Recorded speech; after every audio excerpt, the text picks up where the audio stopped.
Hello, my dear students. Today I am going to teach you 4.3 Around the World in 80 Days by Jules Gabriel Verne.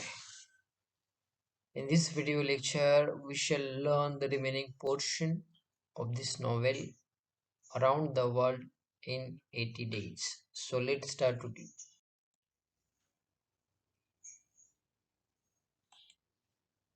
And Asia for news of Phileas Fogg, messengers were dispatched to the house in Savile Row morning and evening. No news. Phileas फॉगची बातमी काढण्यासाठी अमेरिकेला आणि आशियाला Telegram पाठवले गेले. सॅव्हिले row मधील घरांकडे सकाळ संध्याकाळ बातमी पाठवले गेले तरी काही पत्ता लागला नाही. पोलीस वर ignorant what had become of the detective who had so unfortunately followed up a false scent. दुर्दैवाने चुकीच्या सुगाव्याच्या मागे लागलेल्या फिक्सकडे पोलिसांनी दुर्लक्ष केले होते. Beats increase nevertheless in number and value.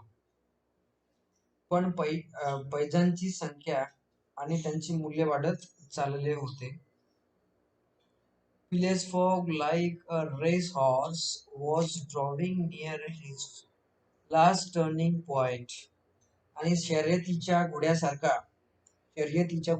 Phileas fog शेवटच्या टप्प्यावर येऊन पोहोचला होता. The bond were quoted no longer at 100 below par, but at 20, at 10, and at 5, and paralytic old Lord Albemarle beat even in his favor. बॉन्ड्सच्या किमती आता 100 नाही तर 20, 10 आणि 5 लावल्या जात होत्या. आणि अर्धांगवायू झालेल्या वृद्ध लॉर्ड अल्बेमर्लेने देखील त्याच्या बाजूने पैज लावली होती.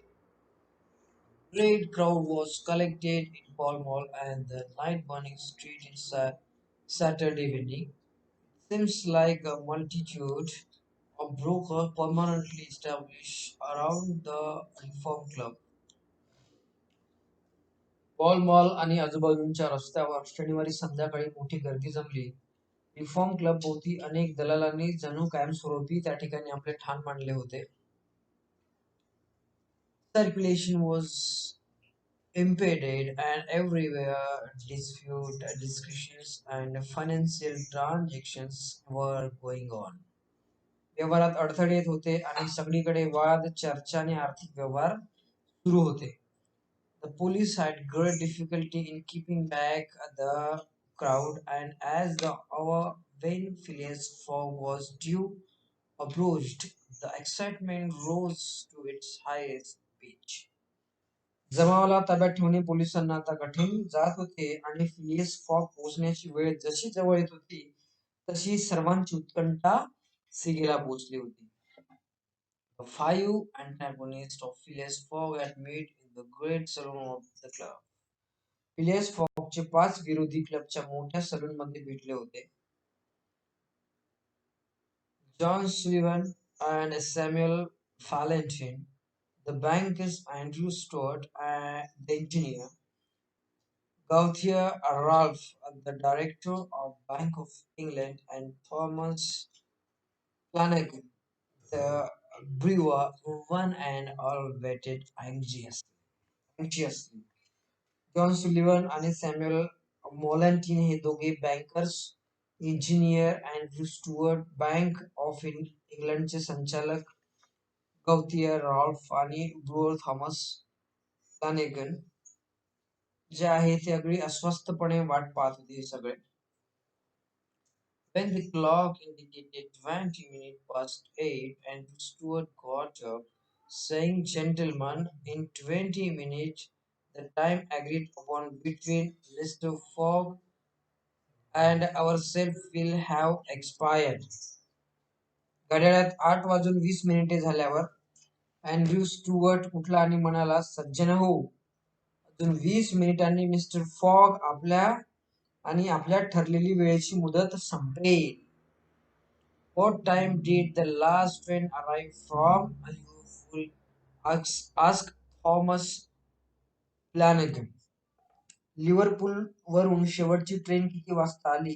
थॉमस फ्लॅगनने फ्लॅनगनने त्या ठिकाणी विचारले. At 23 minutes past 7, replied Gauser Rolf, and the next does not arrive till 10 minutes after 12.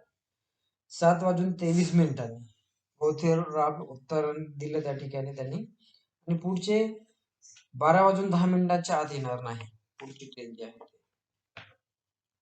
Well, gentlemen, resumed Andrew Stuart, if Phileas Fogg had come in the 7:23 train, he would have got here by this time. We can therefore regard the bait as own. तर मग मित्रांनो, Andrew Stuart पुढे बोलू लागला. Phileas fog जर 7 वाजून 23 मिनिटाच्या ट्रेनने आला असता तर तो एव्हाना इथे पोहोचला असता. त्यामुळे आपण क्वाईट जिंकलो आहोत असे मानू शकतो. Wait, don't let us be too hasty, replied Samuel Valentine. You know that Mr. Fogg is very eccentric. बा एवढी घाई करायला नको, सॅम्युअल व्हॉलंटिन म्हणाला. मिस्टर फॉग अतिशय विक्षिप्त माणूस आहे हे आपल्याला सर्वांना ठाऊक आहे.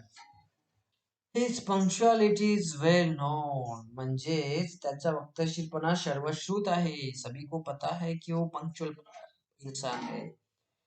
He never arrived too soon or too late, आणि तो कधीही वेळेच्या खूप आधी किंवा खूप नंतर पोहोचत नाही. And I should not be surprised if he appeared before us at the last minute. त्यामुळे शेवटच्या क्षणी तो आपल्या समोर हजर झाला तर आश्चर्य वाटायला नको. Why, said Andrew Stuart nervously, if I should see him, I should not believe it was he. का माझ्या समोर तो आला तर माझा विश्वास बसणार नाही? अँड्र्यू स्टुअर्ट चिंताग्रस्त होऊन त्या ठिकाणी म्हणाला. The fact is, some Thomas Flanagan, Mr. Fogg project was absurdly foolish. मुद्दा हा आहे की थॉमस फ्लॅनगन पुन्हा बोलू लागला. मिस्टर फॉग चा हा जो प्रस्ताव आहे हा तो मूर्खपणाचा प्रस्ताव होता actually. And whatever his punctuality, he could not prevent the delay which was certain to occur. And a delay of only 2 or 3 days would be fatal to this tour. तो कधीही वक्तशीर असला तरी काही अपरिहार्य विलंब तो टाळू शकणार नाही, आणि अगदी 2 किंवा 3 दिवसाचा विलंबही त्याच्या दौऱ्यासाठी घातक ठरू शकतो. So, too, added John Sullivan, that we have received no intelligence from him, though there are telegraphic lines all along its route. John Sullivan पुढे म्हणाला, हेही लक्षात घ्या की संपूर्ण प्रवासात मिळालेले काही टेलिग्राफिक संदेश वगळता आपल्याला त्याच्याकडून कोणतीही माहिती मिळालेली नाही. He has lost, gentlemen, said Andrew Stuart. He has 100 times lost. मंडळी, तो हरला आहे. अँड्र्यू स्टुअर्ट म्हणाला, 100 वेळा म्हणजे 100 टाइम्स तो हरलेला आहे. 100 वेळा तो हरलेला आहे. You know, beside that, the China, the only steamer he could have taken from New York to get here in time, arrived yesterday. त्याशिवाय बरं का, न्यूयॉर्क वरून इथे पुढे पोहोचण्यासाठी तो काल आलेल्या एकमेव चायना स्टीमरने येऊ शकला असता. I have seen a list of the passengers and the name of Phileas is not among them. मी प्रवाशांची यादी पाहिली आहे आणि फिलियस फॉकचे नाव त्यामध्ये नाही. Even if we admit that fortune has favored him, he can scarcely have reached America. I think he will be at least 20 days behind hand, and that Lord Albemarle will lose a cool 5,000. दैव त्याला अनुकूल असेल तर म्हणजे दैव लक लक ज्याला आपण म्हणतो हे जरी त्याच्या बाजूने असेल हे जरी मान्य केलं तरीही तो अमेरिकेत पोहोचण्याची शक्यता जवळ जवळ नाहीच. तो कमीत कमी 20 दिवस मागे असेल असे मला वाटतं. त्यामुळे लॉर्ड अल्बेमार्लेचे चांगले 5,000चे नुकसान होणार आहे. It is clear. ते स्पष्ट आहे. रिप्लाइड गौथियर राल्फने या ठिकाणी उत्तर दिले. And we have nothing to do but to present. आणि मिस्टर फॉक्सचा चेक उद्या त्यांच्याकडे सादर करावा लागणार आहे आपल्याला. बॅरिक्स कडे आपल्याला त्याचा चेक सादर करणार आहे. पुढच्या लाईन मध्ये हे सगळं त्यांनी म्हटलेलं आहे पण मी ते नेक्स्ट व्हिडिओ मध्ये कव्हर करणार आहे. Thank you for watching.